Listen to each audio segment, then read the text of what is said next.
Сәлем, достар! Барлық әлем, прикольчиктен сәлем. Және Камиладан тоже сәлем. Ема, достар, алдыңғы видео 115 000 просмотр жиналыпты ғой. Менің ескі видеоларымның бәрі сағынған ба не? Сол үшін? Жоқ, просто мен видеода бар болған үшін мойындасана. Просто мен реакциям ғой. Сол достар, енді сол просмотрға қарап біз әрине соған қуанып, давай екінші часть неге түсірмеске деп, сол екінші бөлімді түсірейін деп тұрдық. Менің ескі видеоларымды бүгін қараймыз Камиламен. Давайте осы видеода одан да көп просмотр, лайктар болсын. Конечно же, видеолар сосын чаще шығады менімен. И тек қана осындай видеоларға емес, әртүрлі видеоларға реакция түсіретін боламыз, да? Иә. Кеттік. Бірінші видео мен пазлға пародия жасадым бұрында. Пародия емес енді, но типа соған ұқсап жасағым келді. Неге біз қорқамыз? Про страх, короче. Бір нәрседен қорқу қайдан пайда болады? Неге біз қорқамыз? Барлық әлем прикольчиктен сәлем. Достар, бүгін мен сендерге қорқыныш туралы мәліметтер айтамын. Бастайық.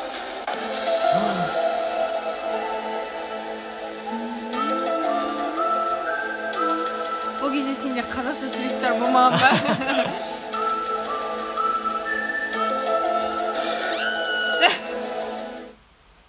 Біз ойлап қарасақ, дәм болсын заттардан қорқамыз. Тарақаннан, құрт құмырсқалардан, кейбірлер осындай үлкен өрмекшіден қорқады. Мен қорқамын. Осындай өрмекші ме? Мен даже осындай өрмекшіден қорқам ба? Қойшы, қазір қорқпайсың онда. Жалғастырайық. Бізді жеп қоймайтын біле тұра судан қорқамыз. Ғаламдар көп жыл адамзатты зерттеп жүрген. Олардың айтуынша адамзат қорқынышты көмегімен өмір сүріп жүрді деп айтқан. Қорқудың да өзінің Бұл видеода менің әкем бар ма, кстати, озвучка жасаған. Қойшы? да бар екен. Оны ары қарай менің досым жалғастырады. Кейбір Досы? Папаны досы дейді. И как на это папа согласился? Папа өзі айтқан досым деп айта берді. адамдар қорыққаннан жүрек ауруына салдығы мүмкін. Ол жүрек ауруы іле-шала артынан аяқ қолы жасамайтын, былай айтқанда паралич ауруына әкеліп соқтырады. Енді паралич болған адамды өздеріңіз білесіздер, не жүре алмайды, не отыра алмайды деген сияқты. Короче, сондай да. Жоқ, сен папаға қалай не осындайды айтшы дедің ба папаға сонда не? Жоқ, мен папа қорқыныш жайлы бірдеңе айтыңызшы деп айтсам, қош жібер, өзім айтамын бірдеңе дейді. Солай айтып жібер. Базар жоқ. И типа бір прикол қоса салайықшы дедім ғой. Көп рахмет саған досым. Оқасы жоқ. Естейші, обращайся деген сияқты ғой. Мен де білгенімді айтып тұрам, жаман келсе. Қазіргі досың сияқты ғой сенің біртүрлі, иә? Солай ма не? Иә. деген сияқты ғой. Мен де білгенімді айтып тұрам, жаман келсе. Көпті білгеннен сұрама дейді, көпті көргеннен сұра дейді ғой. Короче, ғой. Ал біз ары қарай жалғастырамыз. Кейбір адамдарды қараңғыдан қорқады. Неге? Өйткені оның фантазиясында, мысалы, қараңғыда ол бір зат жын, малғын, сондай заттар бар деп ойлайды. Немесе призрак, монстр сияқтыларды бар деп ойлайды. Бірақ ол өтірік. Ол сіздің фантазияңыз. Ондай жағдай түн үшін ужастик қарағаннан болады. Сондықтан көп ужастик қарамаңдар.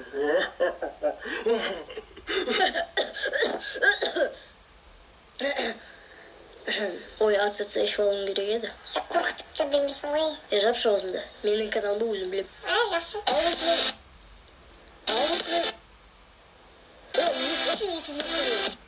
Неге болып болды? Ал осымен бітті, достар, сендермен болғанмен, мистер Прикольщик, пока-пока, чао. Короче, келесі видео бізде ол. Шок, мистер Прикольщик, качок! В оправдании, типа, сұрақ жауап бұрынға. Бұл видеоды мен Nokia-мен түсірдім. Базар жоқ. Неше жыл ма? 2017 ау деймін. 6 лет назад. 2017. Базар жоқ.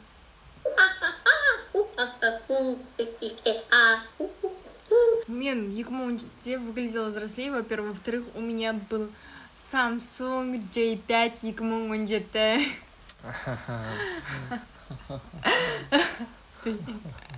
Бірақ мен ол кезде инстаграмщица болдым.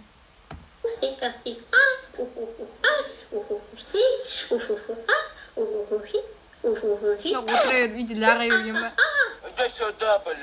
Ай-ухай, тунал. Сәлем, достар, сендермен бірге мен, мистер Прикольчик. Но видео вопродание. Вопродание дегеніміз ол сұрақтарға жауап беру және задание орындау. Менің ВК-ның страницама кіріп, сосын жазыңыз бір зат. Бірінші сұрақ обзор топтан келіпті. Литература күшті сабақ қой. Ол сабақ әркімге әртүрлі. Екінші сұрақ ол Темірхан Бекетай екен. Сен қалай видео... Брат, аузыңды түсірмейсің бе? Штатив жоқ қой менде, қара. Қаяққа тұрып? Бокал қойдым. Бокалдың үстіне Nokia қойдым. Көрінбейді ғой менде. Передний камера жоқ қойды. Бүйтіп тұрды да. Жаным, мен J5-пен жүрсем бұл Nokia бокалға қойып жүр екен ғой. Ха-ха, иә? Монтаж жасайсың? Кәдімгідей. Вообще-то мен алдында айттым. Қазір де айта салайыншы. Кәдімгідей. Ойнайтам, енді істемеймін. Ойнайтам, енді істемеймін. Программаны скачать ет, сосын уроктарды ютубтан қара, сөйтіп видео монтажсың. Гала Аскар. Мен даже айта қойдым. Просто айтып солай. Өтінді қыз. Дұрыстап түсіршіш, сосын дұрыстап белер. Очки болғанда, сосын деп күле отыр.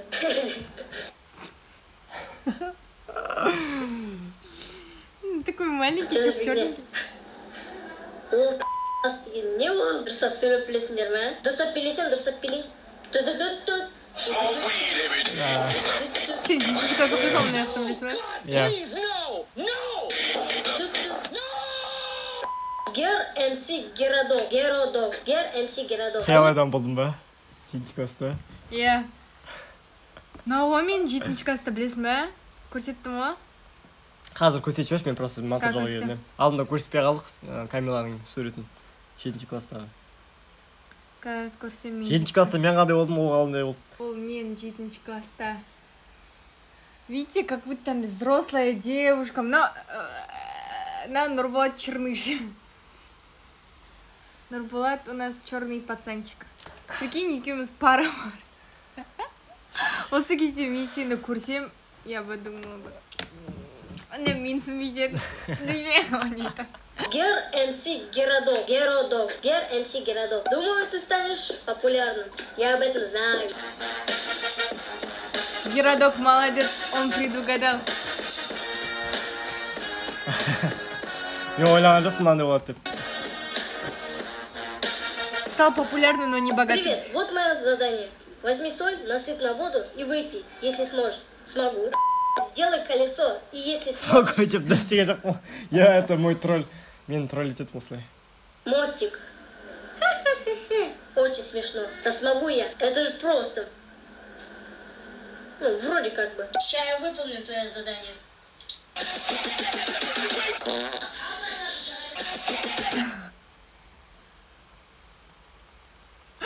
Ты сүйіктісі жасау. Иди, хочу отыр, мама, айқайлап отыр фонда. Алшана бұзынға.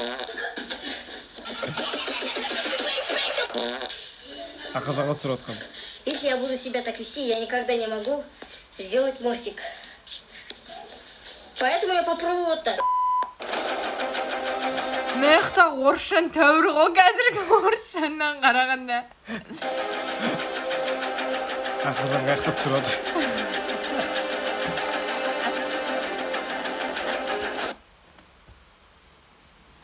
Сенікі мостик емес, трамплин ғой какой-то. Мост қой, мост андай. Мостик емес, мост қой. Қарыш, Жоқ, жайық қой, жайық. Жоқ, мост былай болатын еді, кішкене былай, секі бай. Булим Нурбулата, день 5. Болды ма? Ал осымен бітті, ханымдармен барсалар. Егер осы видео сізге ұнаса, лайк басып, осы каналға подписаться етіңіздер. Сіздермен болған мен, мистер Прикольчик. Бәріңізге пока-пока, чао. Жаным менің кринжабек өзі. Кринж болады. Окей, келесі видео біртүрлі рекламалар. Даже сөз. Рекмала. Короче, кеттік. Бұны мен деген достармен түсірдім. Аслан, Еркош. Анима. Осы заттарды алар медің біртүрлі рекламалар. Не жесем болады. Жұмыртқа пісірейік. Ешкере деп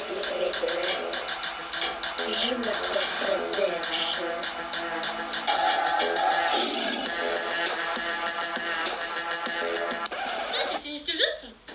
Жұмыртқа пісіріп отырмын. Мына сковородкамен ба? Жоқ, микроволновкамен. Конечно, сковородкамен.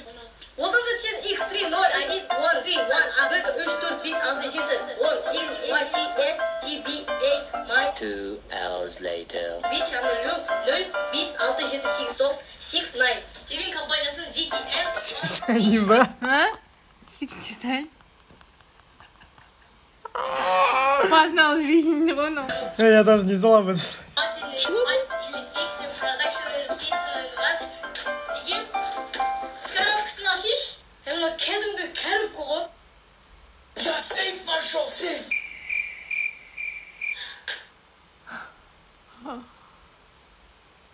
Келіс бері. Шесть особенность. Скидка, минус 50%.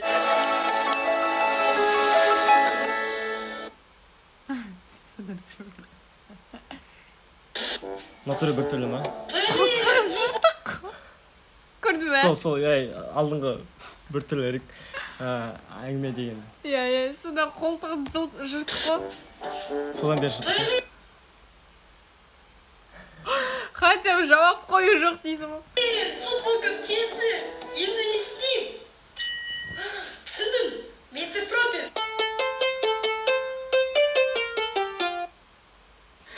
Они тряпка несу рванда мой полды жу. Йолт, не керек.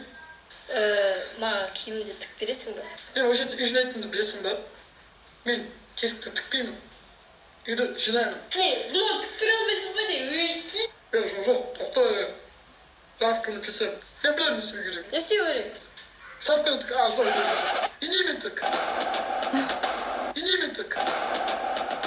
Мистер Пропер қолында үйдің іші тап-таза. Футболкамды тігіп бер, сосын барып қайтып кет. Барлық әлем, прикольшкен сәлем. Видеоблогер болуға қазір айтып берем. Барлық әлем, прикольшкен сәлем.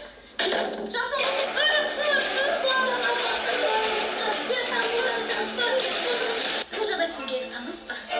Жоқ. Егер сізге таныс болсам, танышуларды қорқытатын рецепттерінде ақаса болады. X331, 67, 1699, 19, 22, компания. 12 курсивы. Жаңа тәпішкі Дада 8 шығарылған. Бұл тәпішкінің құрамында кірпіштің қаттылығы бар. Трэш.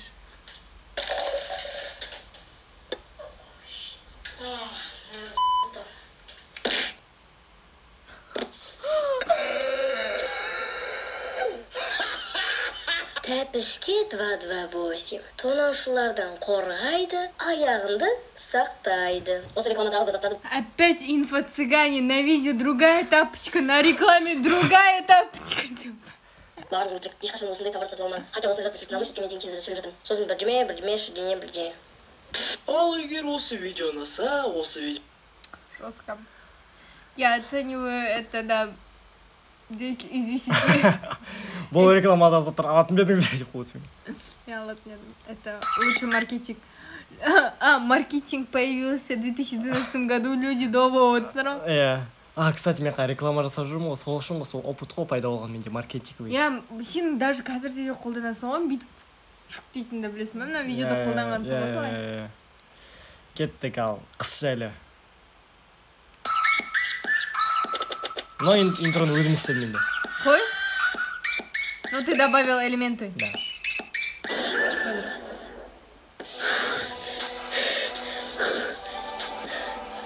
Ох, птичка. Прикольчикин сәлем.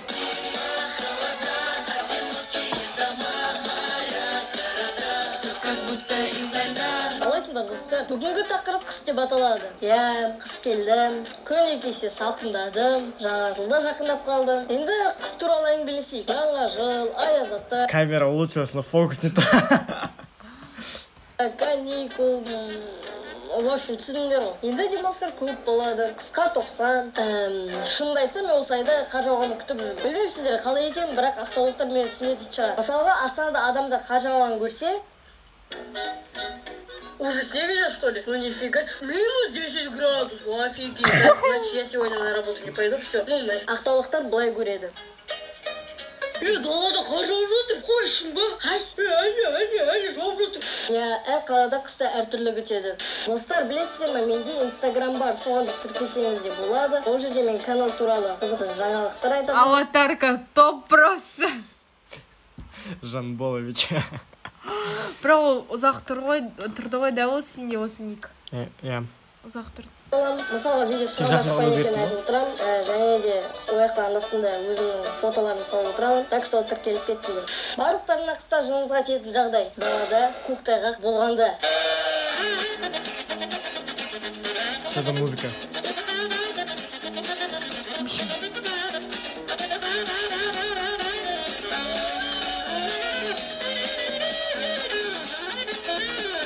Қызықтың бәрі қыста.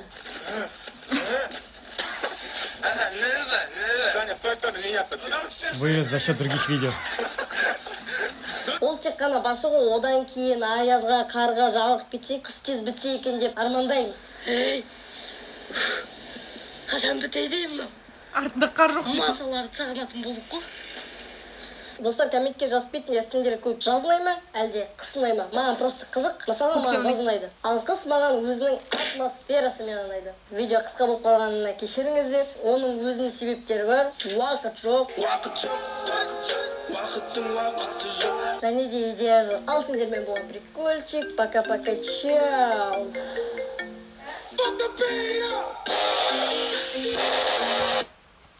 Әлі солсың ғой, дәл әлі де солсың ғой, прям мимика, сол бана қылықтарың әлі сол. Тек дауысың мен бойың, шашың өске. Алыстар. Басқа адам деп қойды. Это не я. О, Гуччи, футболка легенда. Ол да осы видеода қалай видео түсіру керек екен. На футболка саған құттай болып тұр, білесің бе? Я білем. Видеоны қалай түсіремін дейтін видео. Барлық әлем прикольшілен сәлем. Достар, көңіл-күйлерің қалай, жақсы ма? Я прикольчик мырза, біздікі жақсы, сіздікі ше, жақсы ма? Конечно, жоқ. Неге? Өйткені идея жоқ. Енді көпшілік айтқанда мен видео түсіретінді. В каждом видео говорит, что у него нету идеи. Ше, жақсы ма? Конечно, жоқ. Неге? Өйткені идея жоқ. Енді көпшілік айтқанда мен видео түсіретінді қазір айтамын. Қазір жаңада бастап жатқан ютубелер ішінен ән айтып отырған шығар. Мен кім бұрын болады жүремін.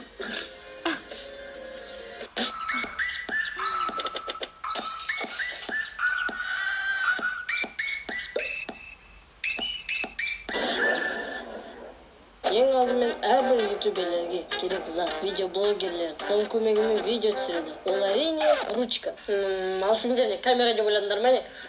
Кім айтты видеоблогер болу үшін камера қажет деп? Енді бәрін анықтап айтайын. Мен үйде бос отырып жатқанда Качество өзгерді, немен түсіресің? Samsung J1, J3. Какой-то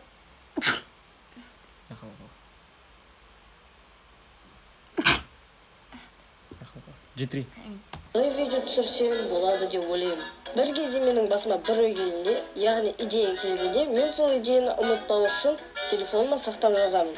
Содан кейін сол видеоны қашан түсіру керек екенін ойластыра беремін. Ақырында қолым бос болған кезде мен деген жайлап съемкаға дайындаламын. Әрі қарай не керек? Штатив, свет, микрофон және де штативке арналған крепление. Жайлап жинақталып мен видео түсіріп бастаймын. Егер де сен видеоблогерге обязательно видеокамера керек деп жатсаң, сен қателесесің. Себебі мен телефонмен түсіремін. Ал жаңадан бастап жатқан ютуберге айтарым, қымбат 200 мың, 300 мыңды камераларды сатып алу қажет емес. Мысалы, қазір кезде кейбір атақты ютуберлер телефонмен түсіреді. Видео түсіріп болғаннан кейін монтаж. Монтажды мен Sony Vegas Pro 12-ші версиямен монтаждаймын. Сендер қазір айтатын шығарсыңдар, қазіргі кезде 14-15-ші версиялар бар ғой деп. Бірақ мен 12-ші версияға үйреніп қалғанмын. Қиятын жерлерін қиып, қоятын жерлерін қойып монтаждаймын.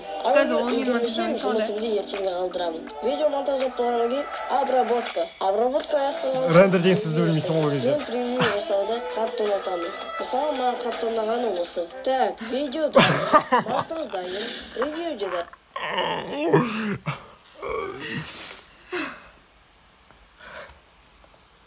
Позор Дима өзінің бұрынғы видеосы. Этот чел думал, что он сейчас круче.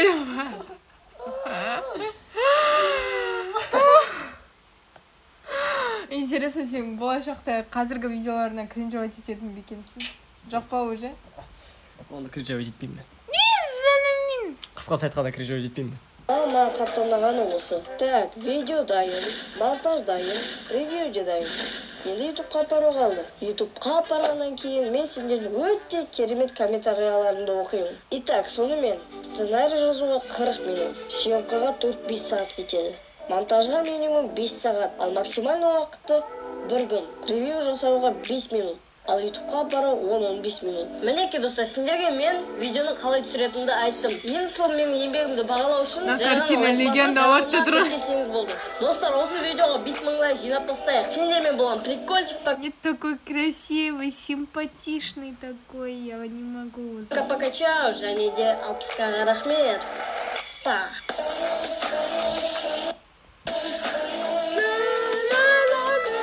Достар, осымен болды, видео бітті. Кринжовать етіп болдым мен. Егер ұнаса лайк басыңдар. Все было круто, он молодец. Спасибо, что его поддерживаете.